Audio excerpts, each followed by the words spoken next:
Hello दोस्तों, स्वागत है आपका समुद्र क्लासेस में। मैं वन लाइनर के साथ आपके सामने अगेन अवेलेबल हूं। आज हम लोग बात करने वाले हैं ऑप्टिक्स चैप्टर के बारे में। जो ऑप्टिक्स चैप्टर है, इसके जो वन लाइनर्स परीक्षा में आते हैं या इसके जो संबंधित वन लाइनर्स हैं जो पूछे जाते हैं, उसके बारे में आज हम लोग जिक्र करेंगे, उसके बारे में आज हम लोग बात करेंगे। मेरे ख्याल से आपको प्रीवियस वीडियोस बहुत अच्छे लग रहे हैं या फिर नहीं लग रहे हैं, इसके बारे में आप कमेंट करके आप बता सकते हैं, है ना। तो आज हम लोग बात करने वाले हैं वेव चैप्टर के ऊपर। तो वेव चैप्टर में सबसे पहला जो वन लाइनर आता है, वन लाइनर पॉइंट जो है आपके पास, वो है, देख लेते हैं हम लोग। सबसे पहला जो पॉइंट है हमारा, सबसे रेडियो तरंग। रेडियो याद रखिएगा, जो वेव्स होते हैं ना, वेव्स मैकेनिकल वेव्स होते हैं जिसको यांत्रिक तरंग कहते हैं। दूसरा होता है हमारा आपका इलेक्ट्रोमैग्नेटिक वेव्स। इलेक्ट्रोमैग्नेटिक वेव्स होता है, एक मैकेनिकल वेव होता है, MEW लिखा हमने, EMW लिखा, इलेक्ट्रोमैग्नेटिक वेव और मैकेनिकल वेव। तो मैकेनिकल वेव्स जब देखिएगा तो मैकेनिकल वेव्स भी दो तरह का होता है, लॉन्गिट्यूडनल और transverse. Longitudinal and transverse wave होता है, अनुदैर्ध्य और अनुप्रस्थ तरंग होते हैं। ईएमएफ जो होता है वो X ray, infrared waves, gamma rays, जो भी रेडिएशंस के फॉर्म में आते हैं वो सारे के सारे आपके क्या होते हैं, EMW होते हैं, इलेक्ट्रोमैग्नेटिक वेव्स होते हैं। तो बात करते हैं जब हम लोग मैकेनिकल वेव्स की, तो मैकेनिकल वेव्स को या एक जगह से दूसरे जगह जाने के लिए माध्यम की आवश्यकता होती है। लेकिन जब हम बात करते हैं इलेक्ट्रोमैग्नेटिक वेव्स की, तो इसको माध्यम की आवश्यकता नहीं होती है, यह खुद भी गमन कर सकता है। तो हम लोग बात करते हैं इसके वन लाइनर्स के बारे में, क्योंकि मैंने इस चैप्टर के ऊपर एक डिटेल्ड वीडियो बनाया है जो कि आपको वीडियो के लास्ट में मिल जाएगा, आप उसको देख सकते हैं खोल के। तो बात करते हैं हम लोग सबसे पहले पॉइंट पर। तो कहता है रेडियो वेव्स, एक्सरे, आपका प्रकाश तरंग मतलब लाइट वेव्स, और ध्वनि तरंग में से यांत्रिक तरंगे हैं। तो याद रखिएगा, जो आपका रेडियो वेव्स है, चाहे एक्सरे हो, चाहे आपका प्रकाश तरंग हो, जो लाइट वेव होता है, ये आपका इलेक्ट्रोमैग्नेटिक वेव्स होते हैं। लेकिन जो आपके ध्वनि तरंग होते हैं, ये आपके ध्वनि तरंग जो है क्या होते हैं, आपके मैकेनिकल वेव्स में काउंट आते हैं। याद रखिएगा, इनमें से कौन मैकेनिकल वेव्स हैं, तो आपके जो रेडियो तरंग है वो मैकेनिकल वेव्स नहीं है, ये इलेक्ट्रोमैग्नेटिक वेव्स हैं। ये आपके इलेक्ट्रोमैग्नेटिक वेव्स हैं, ये भी आपके इलेक्ट्रोमैग्नेटिक वेव्स हैं। लेकिन जो ध्वनि तरंग है ये क्या है आपके ये क्या है, आपके मैकेनिकल वेव्स हैं, क्योंकि इनको संचरण करने के लिए माध्यम की आवश्यकता होती है, निर्वात में इसका गमन नहीं होता है। अगले पॉइंट पर बात करते हैं अनुदैर्ध्य तरंग की। क्या कहता है, अनुदैर्ध्य तरंग की बात करता है। अनुदैर्ध्य तरंग का एक उदाहरण है, तो अनुदैर्ध्य तरंग कौन सा है, ध्वनि तरंग है। याद रखिएगा, हमने बताया था इलेक्ट्रोमैग्नेटिक वेव्स में जो है हमारे दो तरह के वेव्स आते हैं, एक लॉन्गिट्यूडनल आता है, दूसरा ट्रांसवर्स वेव आता है। तो यहां पर बात किसकी कर रहे हैं, लॉन्गिट्यूडनल वेव्स की बात कर रहे हैं, लॉन्गिट्यूडनल मैकेनिकल वेव्स की बात कर रहे हैं। तो यहां पे जो हमारा ध्वनि तरंग है वो क्या है, लॉन्गिट्यूडनल है। याद रखना है, अनुदैर्ध्य तरह का है। तो अगला प्रश्न जो आता है, अगला पॉइंट जो आता है, वायु में ध्वनि तरंग होती है, किस प्रकार की होती है, तो लॉन्गिट्यूडनल, या जिसको क्या कहते हैं हम लोग, अनुदैर्ध्य प्रकार की तरंगें होती है। अगले पॉइंट पर बात करते हैं हम लोग, सितार से संबंधित है। In a sitar the type of sound vibration, the type of sound vibration produced are, याद रखिएगा, स्टेशनरी एंड ट्रांसवर्स, स्थिर और अनुप्रस्थ, इसी को कहा जाता है standing and transverse. Standing and transverse भी कहता है, हिंदी में इसको स्थिर और अनुप्रस्थ कहते हैं। अगला जो पॉइंट आता है, कहता है लॉन्ग रेडियो वेव्स। याद रखिएगा, दो तरह के वेव्स होते हैं, long radio waves and short radio waves. तो long radio waves are reflected by this layer of earth surface. तो हमें पता है अर्थ के चारों तरफ एटमॉस्फेयर का एक सरफेस है, गैसेस का एक सरफेस है, उनमें से कौन सा सरफेस जो है लॉन्ग रेडियो वेव्स को रिफ्लेक्ट करता है। तो याद रखना है, जो आयन मंडल है, जो आयनोस्फेयर है, वो क्या करता है, इसको रिफ्लेक्ट कर देता है। हिंदी में भी देखिएगा, दीर्घ रेडियो तरंगें पृथ्वी की सतह की किस परत द्वारा परावर्तित होती हैं, तो कौन सा है हमारा, आयन मंडल है। अगेन अगला पॉइंट आता है हमारा, कहता है कि वायरलेस संचार, जो वायरलेस संचार, जैसे हमारा मोबाइल जो है वो वायरलेस है, तो wireless communication is reflected back to the earth by the surface. किस सरफेस के द्वारा जो कम्युनिकेशन वायरलेस वाला जो वेव होता है वो किसके द्वारा रिफ्लेक्ट कर दिया जाता है, तो याद रखना अपने को, आयन मंडल जिसको कि आयनोस्फेयर कहते हैं। क्या पॉइंट कहता है? वायरलेस संचार पृथ्वी की सतह पर वापस परावर्तित होती है, पृथ्वी की सतह पर वापस परावर्तित हो जाती है। कारण क्या है उसका? आयन मंडल है। अगले पॉइंट पर बात करते हैं। कहता है द एटमॉस्फेरिक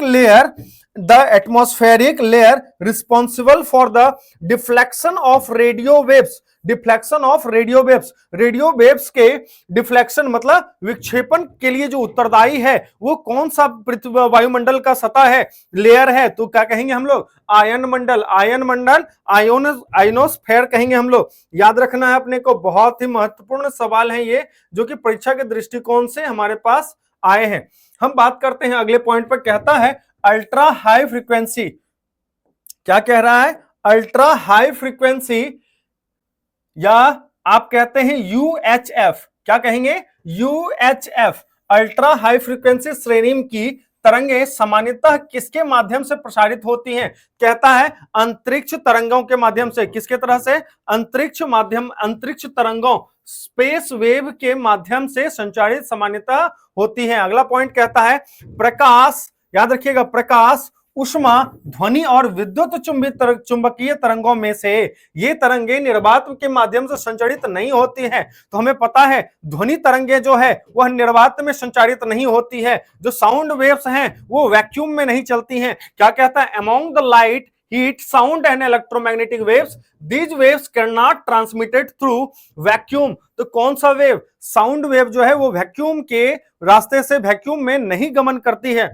अगले पॉइंट पर बात करते हैं हम। कहता है cosmic rays are. Cosmic rays क्या होते हैं? तो याद रखेंगे कॉस्मिक रेज क्या होते हैं? एक चार्ज्ड पार्टिकल होते हैं, चार्ज्ड पार्टिकल, आवेशित कण होते हैं। ब्रह्मांडीय, याद रखिएगा, ब्रह्मांडीय किरणें जो कॉस्मिक रेज होते हैं वो क्या होते हैं? चार्ज्ड पार्टिकल्स होते हैं। अगले पॉइंट पर हम बात करते हैं। कहता है ब्रह्मांडीय किरणों के बारे में कौन सा कथन सत्य है? वो किस प्रकार की तरंगे होती है? तो याद रखेंगे हमने बताया था दो तरह के तरंगे, तो उसमें से एक तरंग क्या था हमारा? Electromagnetic waves. ये विद्युत चुंबकीय तरंगे नहीं है। याद रखेंगे क्या है? विद्युत चुंबकीय तरंगे नहीं है। ब्रह्मांडीय किरणों के बारे में कौन सा कथन सत्य है? वे विद्युत चुंबकीय तरंगे नहीं है। अगले पॉइंट पर अगर हम बात करते हैं विकिरण, संवहन और चालन में से इनमें से माध्यम की आवश्यकता नहीं होती है। किसमें माध्यम की आवश्यकता नहीं होती है? क्या क्या है हमारे पास? विकिरण, विकिरण मतलब रेडिएशन, संवहन मतलब आप याद रखिएगा कन्वेंशन, एंड चालन कंडक्शन। चालन मतलब जब किसी धातु के टुकड़े में एक कण से दूसरे कण में किसी चीज का चालन होता है, मतलब इसमें भी माध्यम की आवश्यकता है। संवहन में भी माध्यम की आवश्यकता होती है, लेकिन विकिरण में माध्यम की आवश्यकता नहीं होती है। तो इसका सही आंसर क्या हो गया? विकिरण हो गया, रेडिएशन हो गया। कहता है एसोसिएटेड विथ एल्बिडो। एल्बिडो किससे एसोसिएट करता है? तो याद रखेंगे रिफ्लेक्टिंग पावर, रिफ्लेक्टिंग परावर्तक शक्ति के जो है इससे संबंधित है। अब ये एल्बिडो क्या होता है? तो याद रखिएगा अर्थ सरफेस जो है, जो सौर से आने वाला जो विकिरण है उसको कितना रिफ्लेक्ट करता है, कितना अवशोषित करता है, इसी गुण को क्या कहते हैं हम लोग? याद रखना है एल्बेडो। क्या कहते हैं? अल्बेडो। याद रखना है, बहुत ही महत्वपूर्ण पॉइंट आता है। हम अगला पॉइंट हम बात करते हैं। क्या कहता है? पृथ्वी का वायुमंडल, पृथ्वी का वायुमंडल मुख्यतः गर्म होता है। किससे गर्म होता है? तो दीर्घ तरंग, पार्थिव विकिरण मतलब लॉन्ग वेव्स, टेरेस्ट्रियल रेडिएशन के द्वारा जो है पृथ्वी की सतह वह गर्म होती है। अगले पॉइंट में बात करते हैं दो क्रमिक शिखरों या क्रमिक गर्तों के बीच की दूरी को क्या कहते हैं? अब ये दो शिखर या दो क्रमिक गर्त क्या होता है? तो याद रखिएगा जब हम बात करते हैं वेव्स की, तो वेव्स कुछ इस प्रकार से चलता है हमारा। वेव्स जो है कुछ इस प्रकार से हमारा चलता है। दिखा देता हूं मैं वेव्स कैसे चलता है।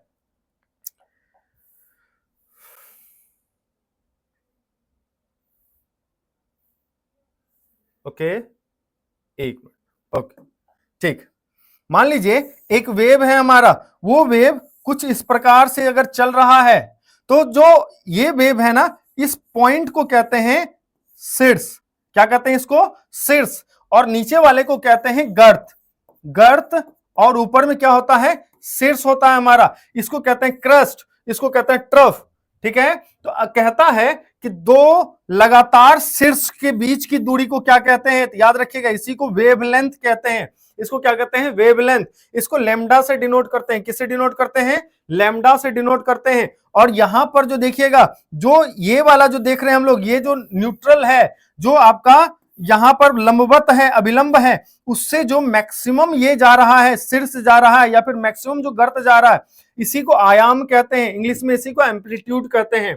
ठीक है, तो क्या कहता है यहां पे, दो क्रमिक शिखरों, दो क्रमिक शीर्ष या दो क्रमिक गर्तों के बीच की जो दूरी होती है उसको क्या कहते हैं, वेवलेंथ या तरंगदैर्घ्य कहते हैं। अगला पॉइंट कहता है विद्युत चुंबकीय तरंगों का जो वेग होता है वह लगभग प्रकाश के वेग के समान होता है, मतलब 3 × 10⁸ मीटर पर सेकेंड, 3 × 10⁸ मीटर पर सेकेंड के बराबर होता है। अगले पॉइंट में अगर हम बात करें, कहता है गामा रेडिएशन, गामा किरणें, एक्स रेज, पराबैंगनिक किरणें, पराध्वनिक तरंगों में से यह विद्युत चुंबकीय तरंग नहीं है। तो कौन नहीं है, तो याद रखिएगा जो आपका पराध्वनिक तरंगों हैं, पराध्वनिक तरंग या सुपरसोनिक वेव्स हैं, वो क्या नहीं है, विद्युत चुंबकीय तरंग नहीं है। अगले पॉइंट में अगर हम बात करते हैं तो क्या कहता है कि सुदूर संवेदन अपने अनुप्रयोगों में इन तरंगों का उपयोग करते हैं। तो विद्युत चुंबकीय तरंगों का उपयोग करते हैं किसके लिए, रिमोट सेंसिंग के लिए। रिमोट सेंसिंग के लिए किस तरंग का यूज करते हैं,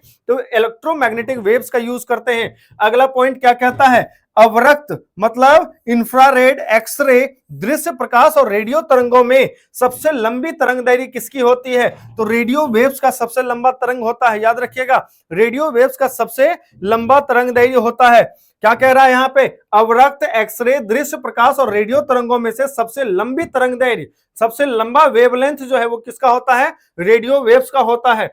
अगले पॉइंट में आप देखिएगा जो इसका सीक्वेंस है, इस सीक्वेंस को याद कर लीजिएगा। क्या कहता है, the sequence of energy of electromagnetic rays, जो एनर्जी है इलेक्ट्रोमैग्नेटिक रेज का वो किस प्रकार से है, तो सबसे जो कम एनर्जी होता है रेडियो वेव्स का होता है, उसके बाद माइक्रोवेव्स का होता है, उसके बाद इंफ्रारेड का होता है, उसके बाद विजिबल लाइट का होता है, उसके बाद अल्ट्रावायलेट का होता है, उसके बाद एक्सरे का होता है, उसके बाद गामा रेस का होता है। याद रखिएगा, RMIVUXG, RMIVUXG, RMIVUXG, याद रख लीजिएगा इसको। इस पॉइंट को अगर आपने याद रख लिया तो ये बढ़ते क्रम में है, याद रखना है, ये बढ़ते क्रम में है, एनर्जी लेवल में यह बढ़ते क्रम में होता है। तो क्या याद रखेंगे, RMIVUXG, RMIVUXG,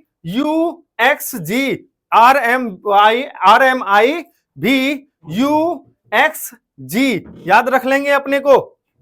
ठीक है, कहता है माइक्रोवेव विद्युत चुंबकीय तरंगे हैं जिनकी आवृत्ति 300 मेगाहर्ट्ज से 300 गीगाहर्ट्ज तक होता है। याद रखना है, माइक्रोवेव्स जो होता है वो विद्युत चुंबकीय तरंगे हैं जिसकी फ्रीक्वेंसी कितनी होती है, 300 मेगाहर्ट्ज से 300 गीगाहर्ट्ज के बीच होती है। अगला पॉइंट कहता है क्रिस्टल की संरचना निर्धारित करने के लिए उपयोग की जाने वाली तरंगे। तो जो क्रिस्टल होता है इसकी संरचना निर्धारित करने वाली जो तरंगे होती है वह कौन सी हैं, एक्सरेज हैं। वह कौन सी तरंगे हैं, एक्सरेज हैं। अगले पॉइंट में बात करते हैं दुश्मन के विमान की उपस्थिति का पता लगाने के लिए जो रडार किसका उपयोग करता है, किन तरंगों का उपयोग करता है, तो रडार में रेडियो वेव्स तरंगों का प्रयोग किया जाता है। याद रखना है, रेडियो वेव्स का उपयोग जो है दुश्मनों के यानों के बारे में पता करने के लिए जो रडार में प्रयोग किया जाता है वह रेडियो वेव्स है। अगले पॉइंट में बात करते हैं रात में दृष्टि उपकरण, रात में जो नाइट विजन जो होता है, नाइट विजन के लिए किस वेव का प्रयोग किया जाता है,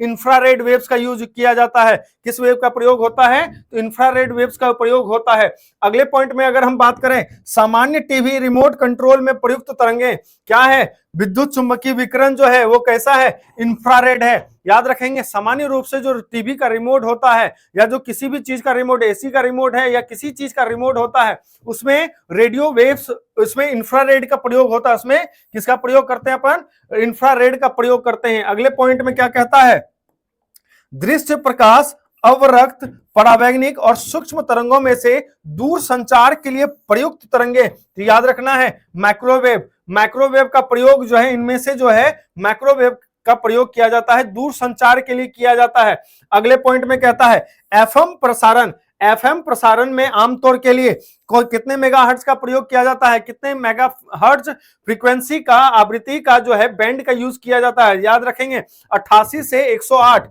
88 से 108 मेगाहर्ट्ज की फ्रीक्वेंसी का बैंड जो है वह किसके लिए, एफएम के प्रसारण के लिए किया जाता है। एफएम के प्रसारण के लिए बहुत इंपॉर्टेंट है, यह पॉइंट पूछा जा सकता है। अगले पॉइंट पे कहता है कि दृश्य प्रकाश जो विजिबल लाइट होता है, इंफ्रारेड, परावैंगनिक और एक्सरे में से अधिकतम ऊर्जा वाला जो विद्युत चुंबकीय विकिरण है वो कौन सा है, एक्सरे है। याद रखेंगे एक्सरे जो है इनमें से अधिक ऊर्जा वाला आपका विकिरण है, विद्युत चुंबकीय विकिरण है। अगला पॉइंट क्या कहता है, रेडियो तरंगों की तरंगदैर्घ्य क्या होती है, लंबी होती है। जिसकी तरंगदैर्घ्य लंबी होती है उसकी एनर्जी कम होती है, जिसकी तरंगदैर्घ्य कम होती है उसकी एनर्जी अधिक होती है।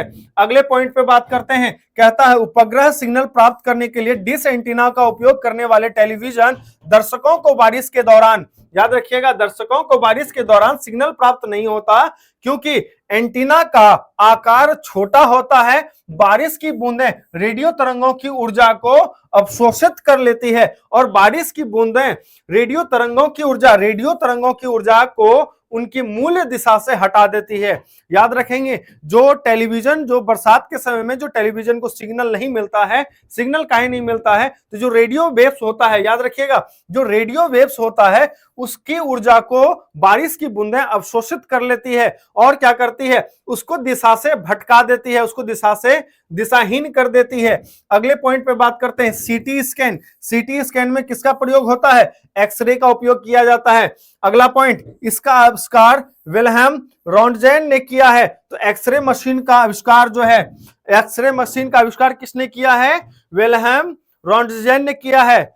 मेरे ख्याल से आपको जो वेव्स चैप्टर है, वेव चैप्टर से संबंधित जो है जितने भी वन लाइनर्स हैं मेरे ख्याल से आपके क्लियर हो गए होंगे। उम्मीद करता हूं कि आप अच्छे से इस वीडियो को देखेंगे, जो भी पॉइंट्स मैंने एक्सप्लेन किए हैं उन पॉइंट्स को आप पढ़ेंगे और समझेंगे और याद करेंगे, जिससे आपको परीक्षा में जो है सफलता मिल सकती है। तब तक इस वीडियो को देखें। जय हिंद, जय भारत।